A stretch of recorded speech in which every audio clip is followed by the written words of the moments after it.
Halo semua, gimana kabar kalian hari ini? Semoga kalian selalu diberikan kesehatan yang tidak terbatas dan senantiasa selalu dianugerahkan rezeki yang sangat melimpah. Pada kesempatan kali ini, saya mau menceritakan sebuah kisah yang dialami oleh seorang wanita yang berparas sangat cantik.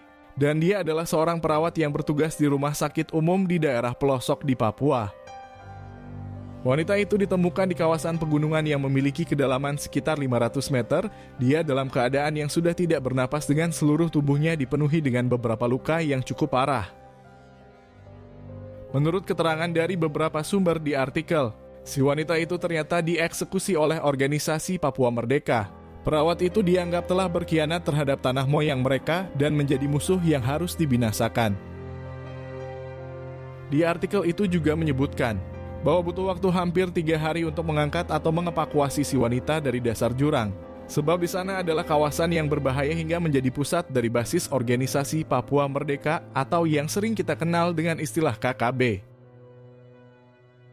Dalam kesempatan kali ini, saya akan menceritakan kisah dari perawat tersebut secara keseluruhan dan mengungkapkan beberapa fakta yang mengejutkan atas kejadian yang sebenarnya terjadi.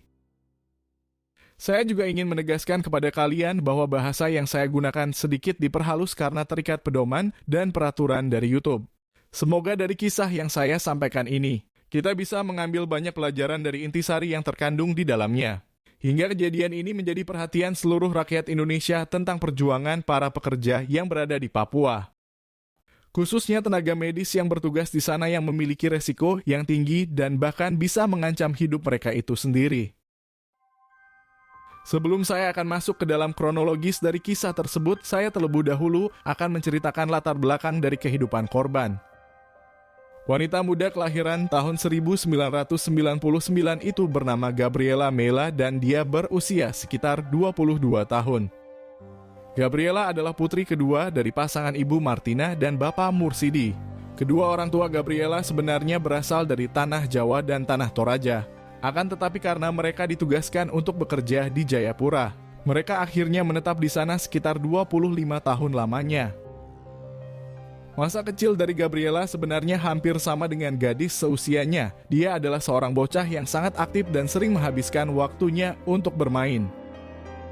Gabriela tinggal di desa Besum di distrik Nimbora di kota Jayapura. Di sana adalah kawasan pegunungan yang memiliki beberapa bukit yang menjulang tinggi. Gabriela memulai masa sekolahnya di sekolah dasar Impres. Gabriela kemudian melanjutkan pendidikan di SMP Negeri 2 Besum dan selanjutnya bersekolah di SMA Taruna Bakti di distrik Wamena di kota Jayapura. Rata-rata sekolah yang ditempati oleh Gabriela terbilang sangat kurang mumpuni dan layak ditempati. Kekurangan infrastruktur di Papua memang menjadi alasan bahwa masyarakat di sana sangat tertinggal. Setelah lulus sekolah menengah atas, Gabriela kemudian memutuskan untuk menjadi seorang perawat agar bisa membantu masyarakat khususnya yang tinggal di Papua. Kedua orang tua dari Gabriela memang mendidik anaknya untuk menjadi manusia yang berguna. Mereka memberi penegasan atas prinsip hidup putrinya dengan rasa kasih sayang terhadap sesama manusia. Gabriela kemudian melanjutkan pendidikan di Sekolah Tinggi Ilmu Kesehatan di pusat kota Jayapura. Hingga setelah kurang lebih 3 tahun menuntut ilmu di sana, Gabriela kemudian lulus dan mendapatkan beberapa tawaran untuk bekerja di rumah sakit umum di sejumlah daerah di Provinsi Papua. Hingga pada tahun 2020, Gabriela kemudian memutuskan untuk mengabdikan diri di sebuah puskesmas di wilayah yang cukup terpelosok dari kota Jayapura. Namun saat dia meminta izin kepada ibunya, Gabriela sedikit dilarang karena wilayah itu adalah kawasan yang cukup berbahaya. Terlebih dengan semakin banyaknya pasukan dari Papua Merdeka yang semakin eksis. Mereka takut bahwa rumah sakit umum itu menjadi sasaran dari target kelompok tersebut. Namun karena Gabriela memiliki rasa kemanusiaan yang cukup tinggi, dia kemudian memaksa untuk bekerja di sana dan mengabdi pada masyarakat pelosok tersebut. Gabriela juga sempat bercerita kepada salah satu temannya.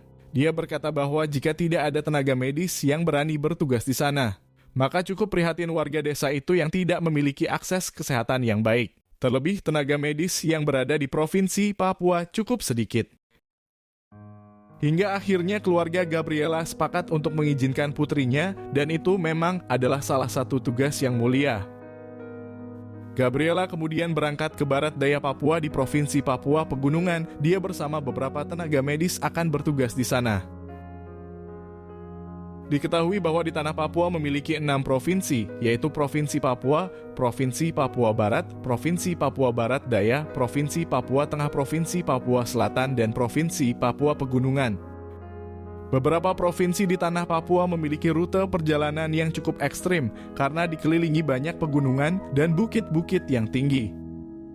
Hingga hal itu membuat beberapa masyarakat di pedalaman Papua memiliki kondisi yang terisolasi dan mereka hanya menggantungkan hidupnya dengan alam sekitar. Beberapa orang Papua berpikir bahwa mereka sudah lama menjadi bagian dari negara Indonesia, namun kehidupan yang mereka jalani dari tahun ke tahun tetap sama. Padahal pemerintah juga tidak tutup mata bahwa tanah Papua menyumbang banyak sekali emas untuk negara Indonesia. Hingga hal itulah yang menciptakan sebuah polemik di Papua. Masyarakat di sana merasa bahwa tanah mereka memiliki kekayaan yang tidak terbatas, namun kehidupan masyarakatnya berada di garis kemiskinan. Beberapa orang Papua ingin sekali merdeka dan keluar dari negara Republik Indonesia sebab pemerintah tidak becus dalam mengurus tanah di Papua. Dasar-dasar itulah yang membuka jalan pada pembentukan organisasi Papua Merdeka. Mereka merasa bahwa suaranya selama ini tidak pernah didengar dan mereka merasa terkhianati oleh bangsa Indonesia secara umum. Singkat cerita, Gabriela kemudian pertama kali menginjakan kaki di Pegunungan Bintang. Pada awal tahun 2021, dia diberikan tugas untuk menjadi tenaga medis di Desa Kiwirok di Kabupaten Pegunungan Bintang. Kehidupan warga di sana sebenarnya sama halnya dengan kehidupan masyarakat Papua. Tidak banyak hal yang membanggakan hidup di sana karena banyak infrastruktur sekolah dan layanan kesehatan yang cenderung sangat memprihatinkan. Namun hal itu tidak membuat Gabriela patah semangat, justru dengan kedatangan petugas medis seperti dia akan membantu masyarakat di sini. Dalam penugasan Gabriela di bulan pertama berjalan dengan sangat baik. Masyarakat di Pegunungan Bintang juga cukup antusias menyambut kehadiran tenaga medis. Mereka sangat terbantu karena selama ini akses kesehatan sangat sulit untuk didapatkan. Gabriela juga sangat senang karena bisa menolong masyarakat di sana, terlebih itu juga adalah salah satu keinginannya untuk menjadikan Papua yang lebih baik lagi. Namun di beberapa bulan berikutnya, Gabriela sedikit merasa ketakutan sebab kelompok Papua Merdeka sudah berada di sekitarnya. Kelompok itu bahkan pernah mendatangi sebuah distrik di desa sebelah dan membakar rumah penduduk hingga merusak infrastruktur kesehatan di sana. Isu yang berkembang itu terkadang membuat Gabriela dan rekan kerjanya merasa sangat takut sebab apa yang dilakukan oleh kelompok itu terbilang sangat mengerikan. Mereka seperti sudah didoktrin bahwa warga selain orang Papua adalah musuh dan mereka tidak segan untuk melakukan eksekusi hingga membinasakannya. Namun desas-desus itu kemudian segera dihilangkan dari pikiran Gabriela. Dia tetap harus berfokus untuk membuat masyarakat di Papua lebih baik lagi dalam segi kesehatan.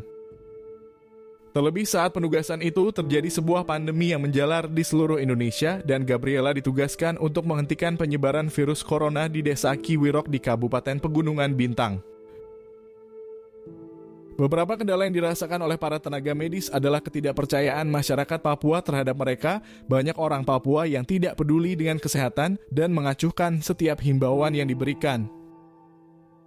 Namun Gabriela dan beberapa tenaga medis tidak patah arah, mereka terus-menerus memberikan penjelasan tentang bahaya dari virus corona dan pentingnya dalam menjaga kesehatan. Hingga mimpi buruk itu akhirnya menjadi sebuah kenyataan. Rasa takut dan khawatir yang selama ini dirasakan oleh para petugas medis di sana akhirnya terjadi. Pada tanggal 13 September di tahun 2021, saat itu waktu menunjukkan jam 9 pagi dan Gabriela bersama dengan beberapa tenaga medis yang lain baru saja selesai sarapan. Hingga dari kejauhan terdengar sebuah teriakan yang cukup keras dan langkah kaki yang diperkirakan berjumlah ratusan orang. Berdasarkan dari cerita Suster Marcelinus yang menjadi salah satu orang yang selamat dalam penyerangan kelompok tersebut, dia bercerita bahwa pada saat itu dia bersama dengan 4 orang suster dan 1 orang mantri kemudian bersembunyi di sebuah barak di dalam puskesmas. Namun dari luar terdengar bahwa orang-orang itu menghancurkan kaca jendela dan memukul pintu untuk berusaha masuk ke arah mereka. Tidak hanya itu, mereka juga menyirami sekitar barak dengan bensin dan mulai membakarnya. Dia dan Gabriela kemudian memutuskan untuk keluar bersama dua suster lainnya, sementara satu mantri memutuskan untuk tetap bertahan karena takut tertangkap. Hingga setelah keempat suster itu sudah berada di luar, ternyata orang-orang itu berjumlah sangat banyak dan memiliki peralatan yang lengkap untuk melakukan sebuah eksekusi. Melihat kenyataan itu, dia dan keempat suster termasuk Gabriela kemudian kembali bersembunyi di salah satu rumah warga. Namun sekitar 30 menit mereka di sana, orang-orang itu terdengar sudah cukup dekat dan sepertinya sebentar lagi akan menjangkau keberadaan mereka. Suster Marcelinus kemudian mengajak Suster Gabriela dan dua suster lainnya untuk nekat keluar, karena jika mereka tetap berada di sini maka orang-orang itu akan segera menangkap mereka. Hingga keempat suster akhirnya memberanikan diri untuk keluar dari persembunyiannya, namun upaya itu gagal karena puluhan orang itu ternyata sudah menunggu mereka dan akhirnya mereka berada dalam posisi yang terpojok. Satu-satunya jalan adalah melompat ke jurang yang ada di belakang mereka. Dalam keterangan dari Suster Marcelinus, dia dan ketiga suster yang lain sangat ragu untuk melompat ke sana karena jurang itu memiliki kemiringan hampir 90 derajat. Hingga karena tidak punya pilihan yang lain, Suster Marcelinus dan ketiga suster akhirnya melompat ke jurang yang memiliki kedalaman hampir 100 meter itu. Namun harapan mereka untuk kabur ternyata salah. Suster Marcelinus mengatakan bahwa orang-orang itu justru ikut terjun ke bawah untuk mengejar mereka.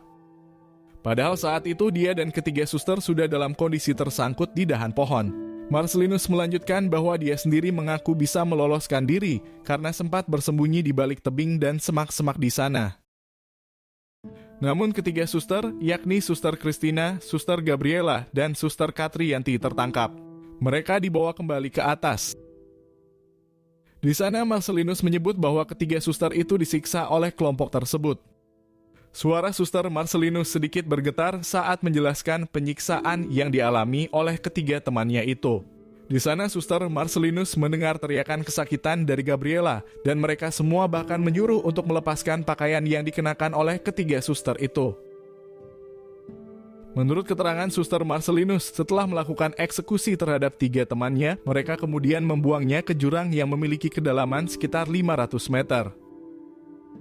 Namun saat kelompok itu melihat Gabriela yang tersangkut di ranting pohon masih dalam keadaan yang bernapas, mereka kemudian kembali turun ke jurang dan menuntaskan eksekusi terhadap Gabriela di sana.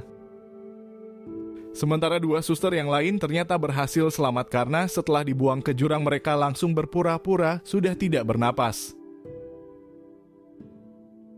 Marcelinus sendiri memutuskan mulai naik ke atas sekitar jam 5 sore dan dia langsung berlari ke arah markas TNI terdekat untuk mencari perlindungan. Keesokan harinya dua suster itu berhasil diselamatkan, mereka ternyata menunggu keadaan mulai sepi untuk berani keluar dari jurang tersebut. Sementara Suster Gabriela masih berada di sana karena kondisi masih cukup berbahaya untuk melakukan evakuasi terhadap tubuhnya. Hingga sekitar 3 hari kemudian, Suster Gabriela akhirnya berhasil diangkat dan dia terjebak di dasar jurang yang memiliki kedalaman sekitar 500 meter. Jenazah dari Gabriela juga diterbangkan ke kota Jayapura dan keluarga dari suster itu langsung menangis karena merasakan kesedihan yang sangat mendalam. Sebab mereka benar-benar tidak menyangka bahwa kejadian ini akan terjadi dan orang-orang itu tega berbuat demikian padahal Gabriela membantu kesehatan warga di sana. Semoga dari kejadian ini kita bisa mengambil banyak pelajaran tentang perjuangan para tenaga medis yang bekerja di Papua. Mereka adalah para pahlawan yang tulus dalam mendedikasikan hidupnya untuk bangsa. Semoga pemerintah juga bisa segera menangani permasalahan konflik di Papua agar senantiasa kejadian yang serupa tidak akan pernah terulang kembali. Terima kasih sudah menonton video ini sampai habis. Terus dukung channel ini dengan menekan tombol suka dan tuliskan pendapatmu di sana.